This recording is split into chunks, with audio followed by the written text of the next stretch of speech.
So hello and welcome. Today we're going to go ahead and tackle worksheet number 5, applying value to the eye. You can find this worksheet in our Understanding and Applying Value packet. It is in fact the last worksheet in that packet and the most challenging. So far in this unit, if we flip through and take a look, we learned about the different graphite pencils that we have in our art kit. We learned about value and how to create a value scale and a gradient. We then applied this knowledge to the sphere drawing, where I'm asking you to observe and identify value and recreate what you're seeing. We challenged ourselves with the can, and now we're going to challenge ourselves even more with the eye.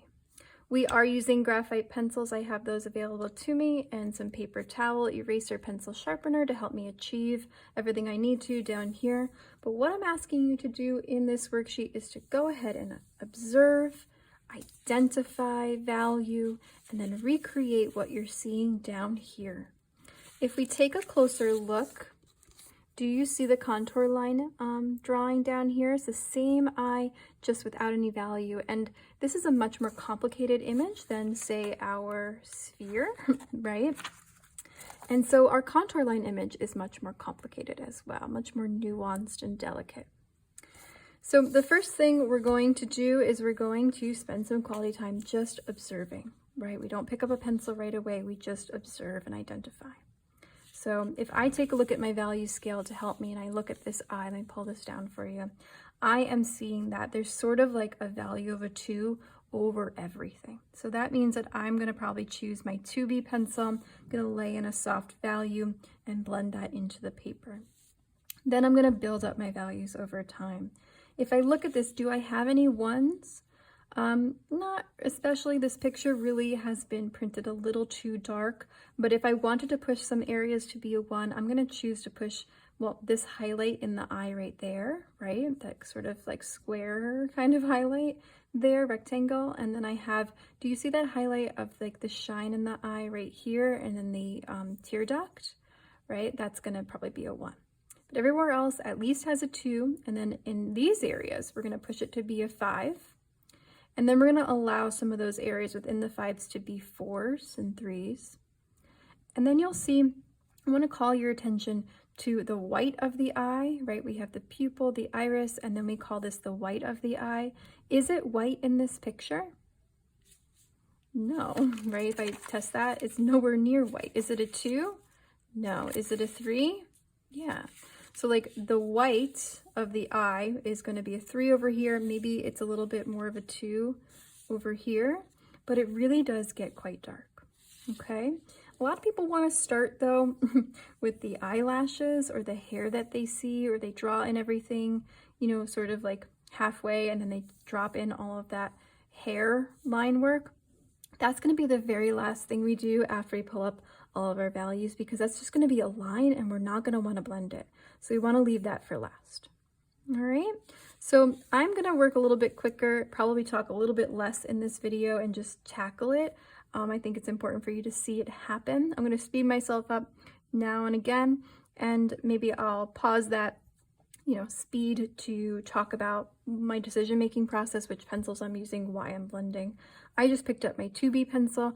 I'm going to use that to lay in a 2 everywhere, and then I'm going to blend. All right, so let's go ahead and get started.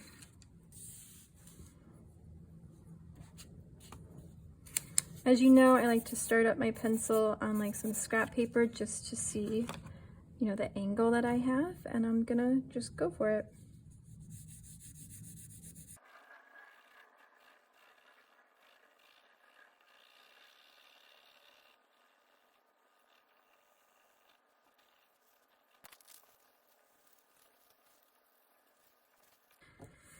So now that I have a really nice light foundation of a 2 sort of all around my image, now I'm going to stick with my 2B for just a little bit, and I'm going to start to find and build in some of these darknesses. I'm not going to go this dark right away, but I'm going to build up that transition and sort of identify them. That way, when I do grab my 4B, my 6B to grab some of these darknesses, it's not so like shocking, right? You also saw that I blended this all in, right? And I want to highlight the fact that I chose my 2B pencil because it can go a little bit dark. It's nice and soft. It's going to blend well. I did not choose my 2H or my HB because it'll be too scratchy, right? I wanted that nice even tone. And these would be too scratchy. The HB might have been able to do that, or the B, right? But I knew this is gonna be good for me to grab that too, okay? I'm gonna use that 2B still to sort of look at what I'm looking at, right? To sort of block in some of these areas of darkness. I don't want to lose sight of my contour lines though, right? So I'm going to pay special attention. Everywhere I see a line is where there's going to be some kind of transition, right? So in here, all this line work is referring to those wrinkles. All right, so I'm just going to block that in, just helping me become familiar with this picture. I know it's nowhere near dark enough, but I'm just identifying.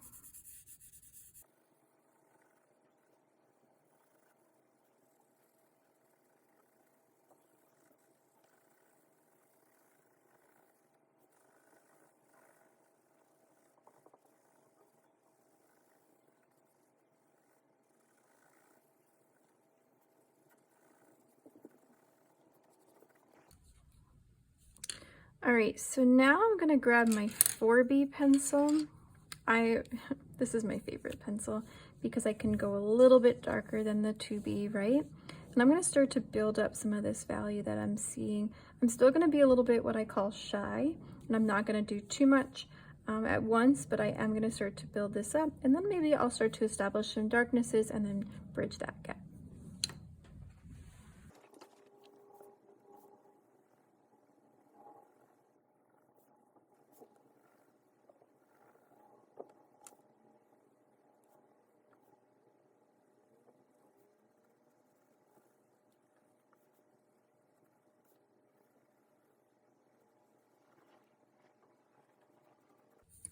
So you can see me going a little bit slower now, and I'm starting to lose my contour lines. Do you see that? If I pull this up to the camera, I'm starting to lose them because they're the same value as what I've already put down. So it's gonna get a little bit harder to see, and you really have to focus and spend some time observing those shapes. You're gonna see that I start to push a little bit darker sometimes, and I'm leaving that bit a little bit open because I'm gonna go brighter there, right? I'm gonna keep doing this, and then you're gonna see that I'm gonna transition over to my 6B perhaps. Maybe I'm gonna blend a little, and then I will push some of these darknesses really dark, and then I can start to see, like, I know this is too bright and too wide in here, but I'm just gonna leave it for now a little bit, and then I'll hit it with more value as we go.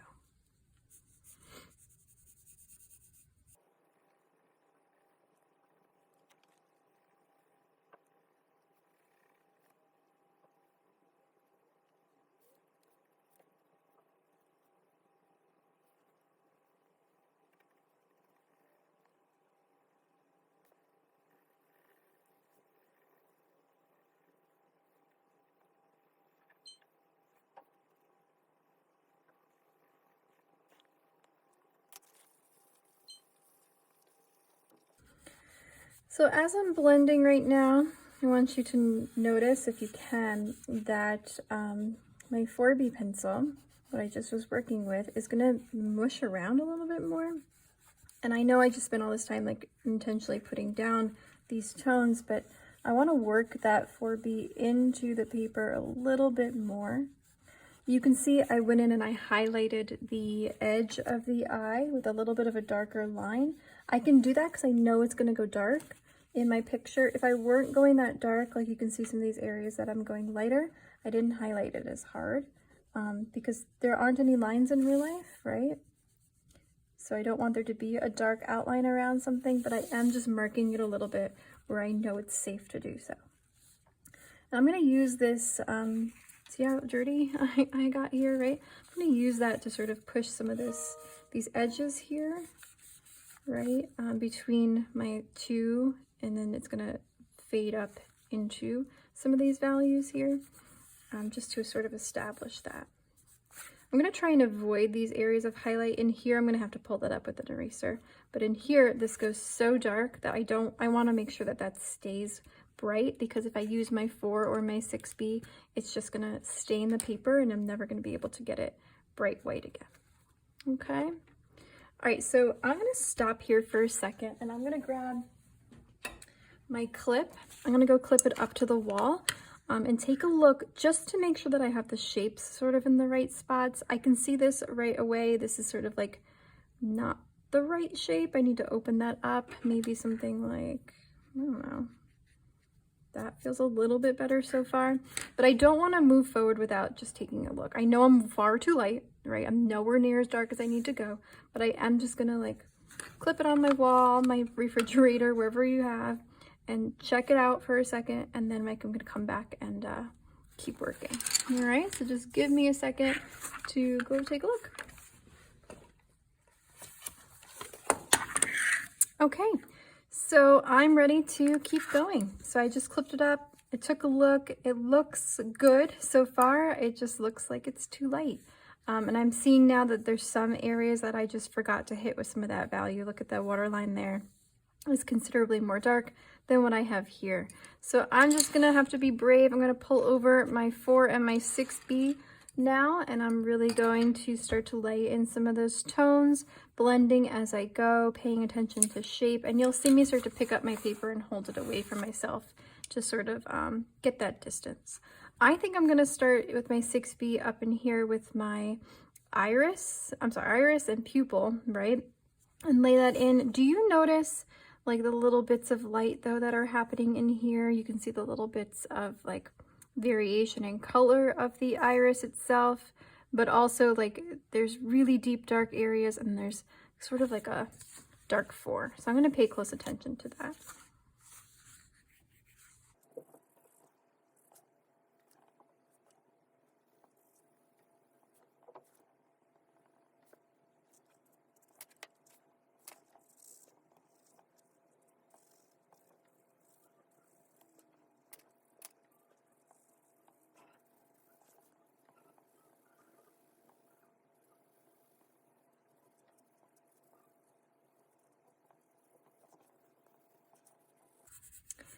So I want to share this technique or thought process with you.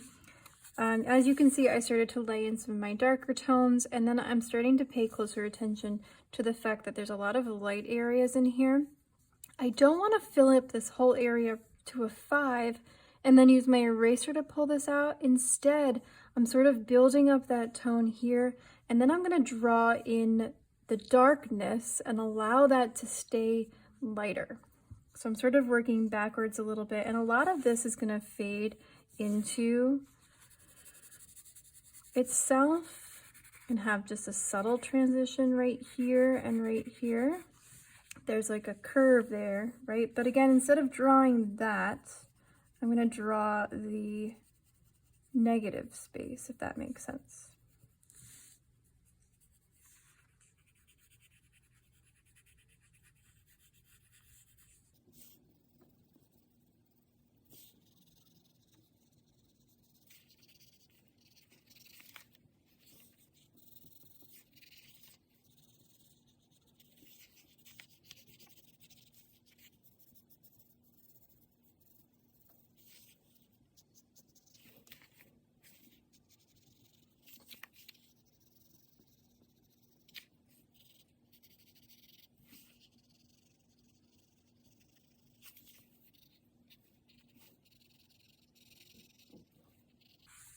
Now, part of my process is to lay in tone, but never really, I don't like to finish an area before I address the others.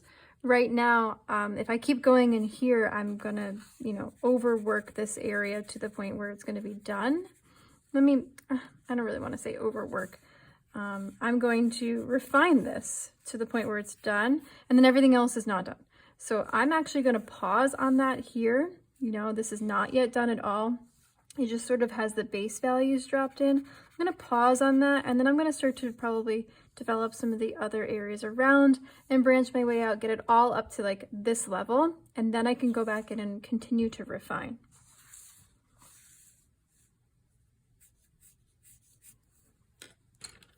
switching over to my 4B pencil because I don't want to go super dark in this area, right?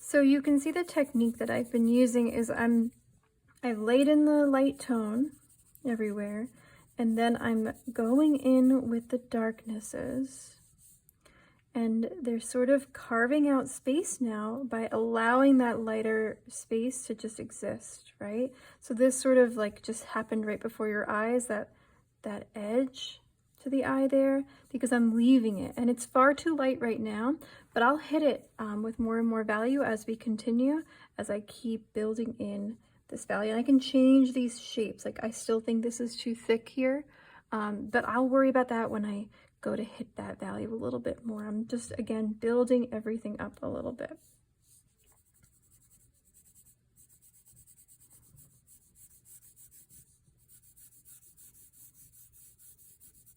And in this process, I'm looking back and forth, back and forth. If you could see my eyeballs, it's like ping pong balls going back and forth, looking at these shapes, guessing, and then carving away. If you ever worked in clay, you can think of this like a piece of clay that you're carving out different spaces. And you notice I'm not really doing a whole lot of blending, right? I'm blending with my pencil. Every now and again, I'll hit it a little bit, but it's really about the control of the pencil in your hand rather than like relying on your paper to sort of blend for you.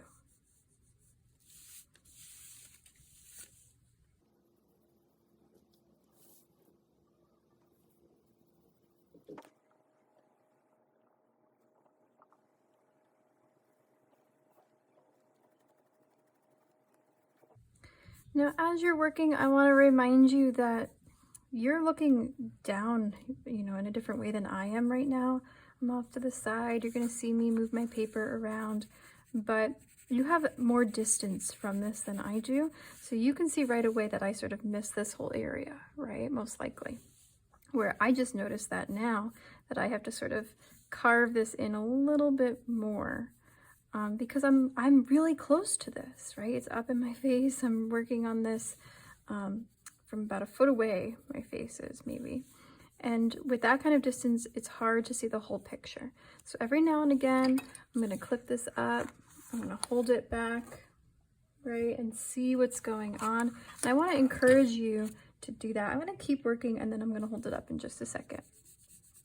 But I wanna encourage you to do that. Get some distance frequently. Don't wait until you think you're done, because then all of a sudden you're like, holy crap, I just missed a whole bunch, right? Don't wait. Really go in and, or not go in, really take a step back and see that work from far away as often as you can. I should do that in just a second.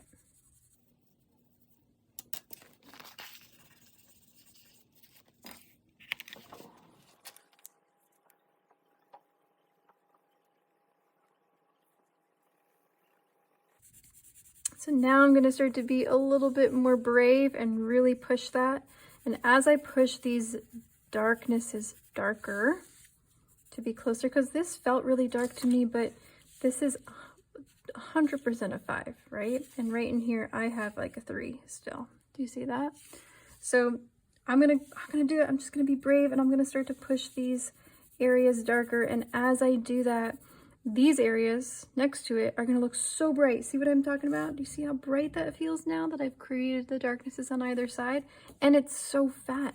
So you're going to see after I branch in some of these darknesses like this, I'm going to take maybe my 4B and I'm going to hit this with a little value, and that's going to throw it back. Do you see that? How it's made it less intense, throwing it back. That way, it won't stand out as much. and it will sort of recede, and our focal point will be drawn back over here.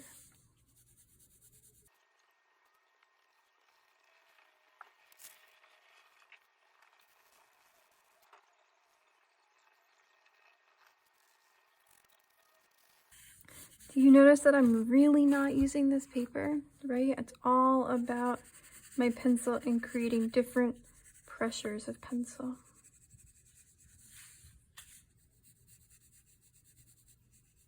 And you see what I'm talking about in terms of like not drawing in the hair right now? If I had all those eyelashes, I wouldn't be able to do all of the work that I'm trying to do right now.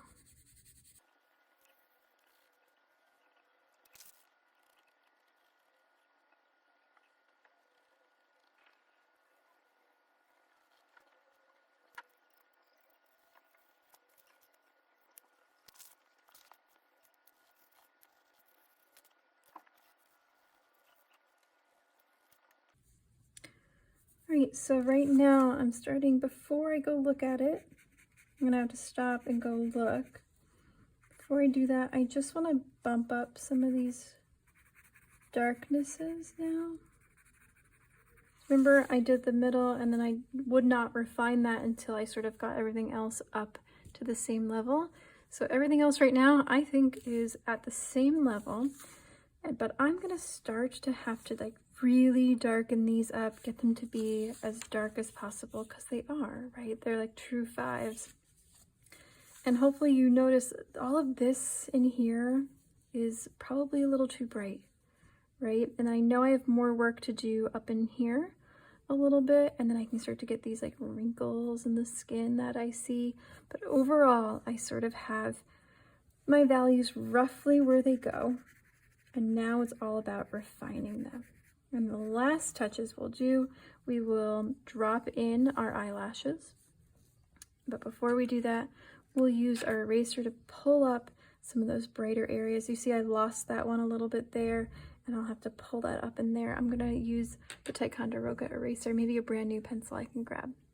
Okay, so I am going to stop here for a minute, maybe take a break. I'm gonna go look at it, have it pinned up across the wall. Maybe I'll have a snack and sort of just stare at it for a few minutes, and then sort of decide what I want to do moving forward before I finish up all of my little details.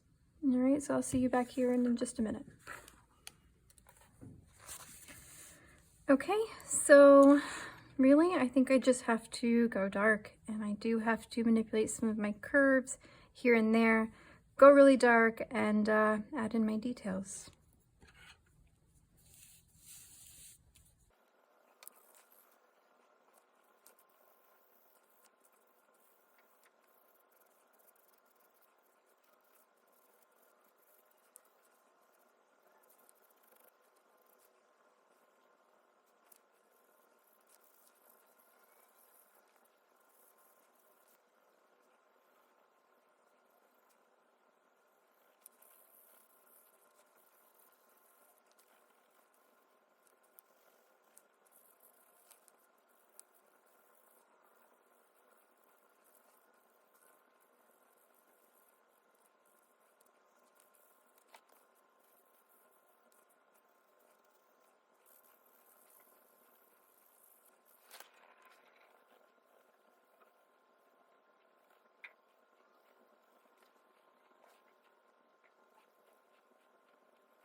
Okay, so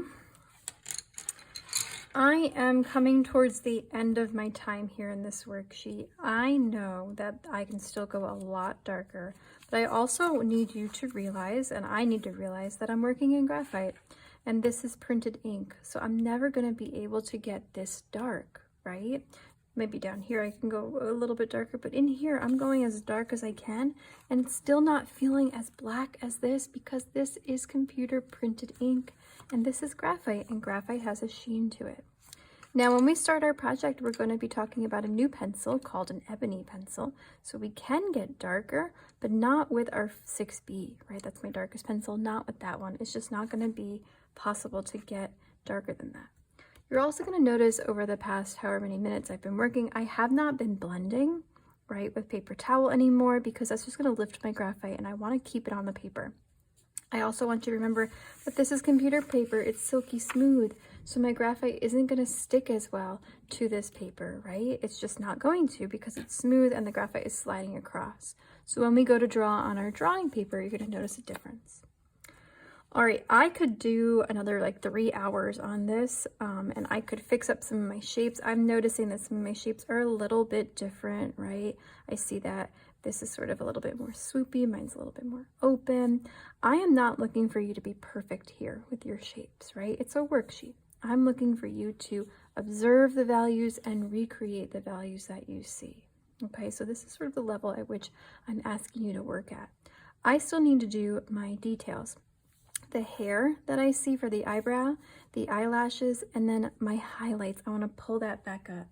I'm going to grab over one of my newer Ticonderoga pencils. You can see I've been using this one for quite a bit. And we're going to use the eraser on the end. When an eraser is new for a Ticonderoga or any number 2 pencil with an eraser on the back, it's going to be really angular and sharp and really thin. Well, you can get a really thin line. So I'm going to use this like I would a pencil to grab in that highlight there and this one right here. And then I'm going, well, first I'm going to clean that box up. You know, I really didn't draw in that area, but it's still got a little bit of value from it just being nearby. So I'm going to clean that up. And then right along this edge, do you see how we have sort of that highlight and a little bit coming down, right? And I can't get that highlight unless I have some value next to it. So you can see I put some value on this side, and on the other side I can make that white highlight sort of come up a little bit more by putting some value next to it. I'm going to grab a couple more in there. Am I exactly the same at what I'm seeing? No. Again, it's a worksheet. We're just trying to get the gist. And I'm going to grab that one in there as well. If I wanted to separate them, I could hit it like that. All right, and now I'm going to tackle my eyelashes. I'm going to try my 2B pencil for this, and I'm going to pull over some paper so I can try it out. Now, the biggest mistake I see for eyelashes or hair, we can start up here actually, hair in general, is that people are too nice about it and they draw like lines like that, or maybe like crisscross lines, or for curly hair like this or like that. And those are, again, are all symbols. Whoops. Yeah, symbols. Symbols of hair, right? And we don't want to use symbols for hair. We want to do exactly what we're seeing. So instead, let me grab another piece.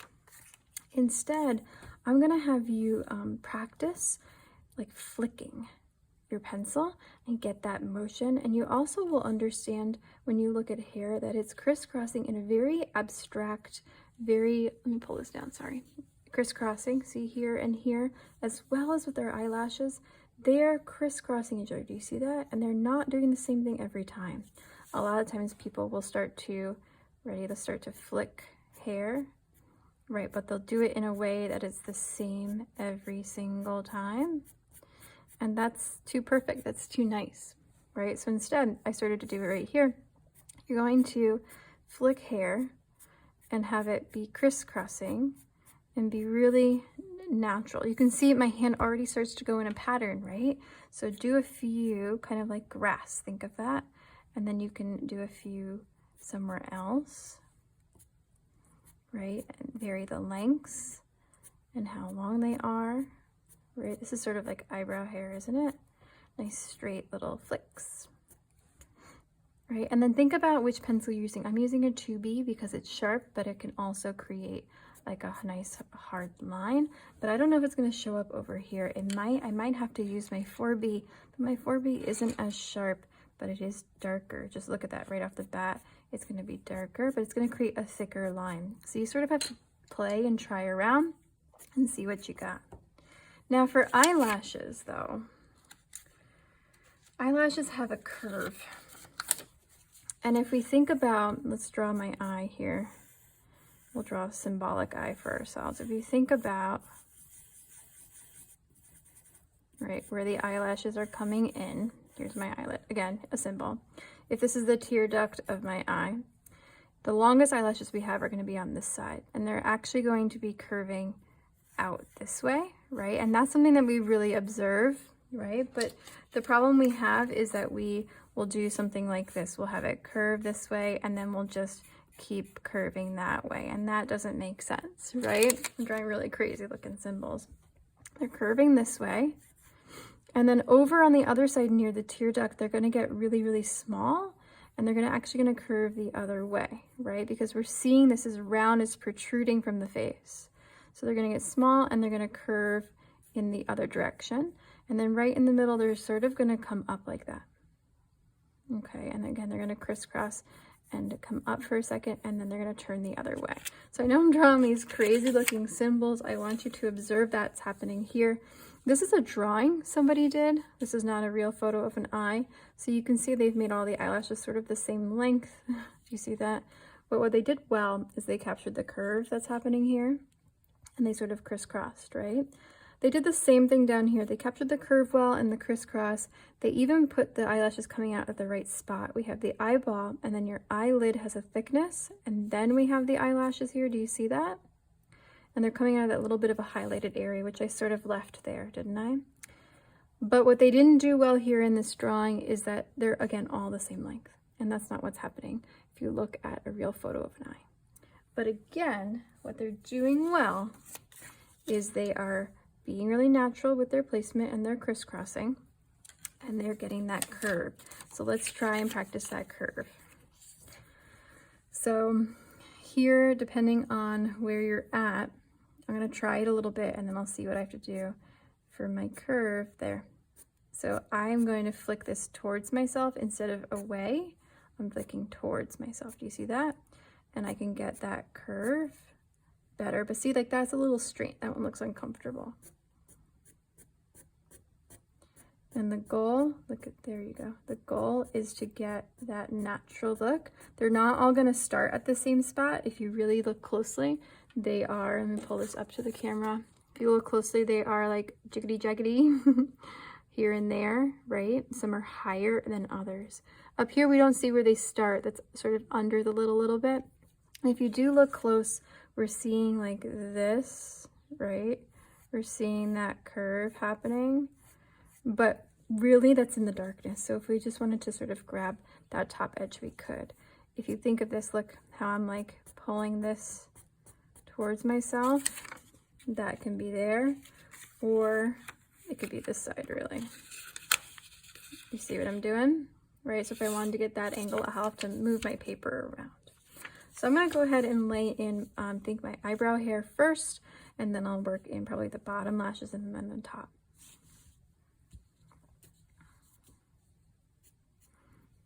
And again, I'm not looking for you to be perfect. I just want to see that you see this. You see I have to switch over to my 4B pencil to sort of give myself that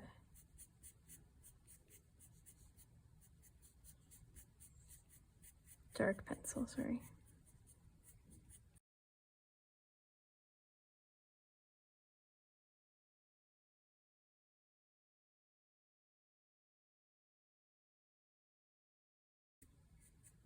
It's so easy to make your lines too stiff or to overdo it, right? I'd rather you underdo it than overdo it. Now I'm done up here, so I'm gonna pull up all of this. And I know, I wanna be honest, I'm not done. I'm nowhere near done. I'm gonna work on this forever. But for the sake of our video, to keep myself sane, right? And you sane, this is the level at which I'm asking you to work. I don't want you to overdo it and spend like 30 hours on this. I want you to work on your drawing, you know, like your drawing, not a worksheet. So if you get to this level, I'll be happy. So that's where I'm gonna stop.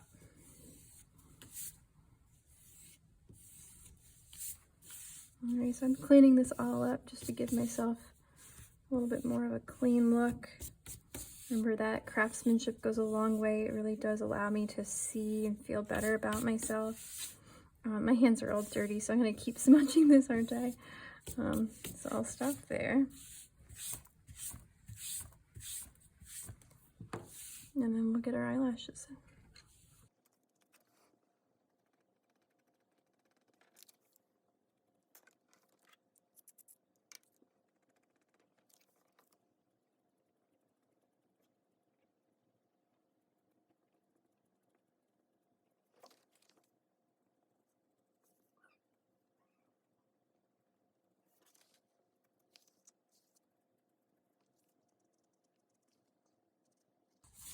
Now remember, you're copying someone else's drawing right here, right? So it is going to be a little bit different.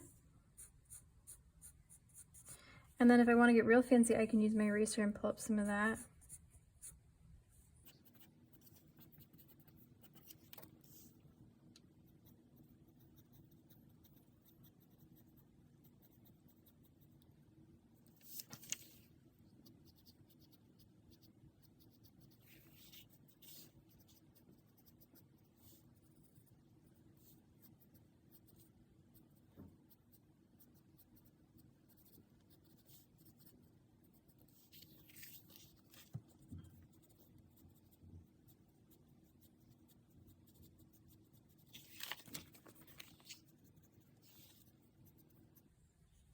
So I'm making mine a little bit more feathery than I see or that I want to.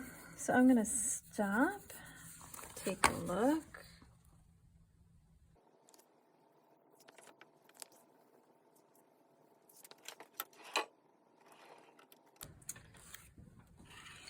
And that is where I am gonna stop for today.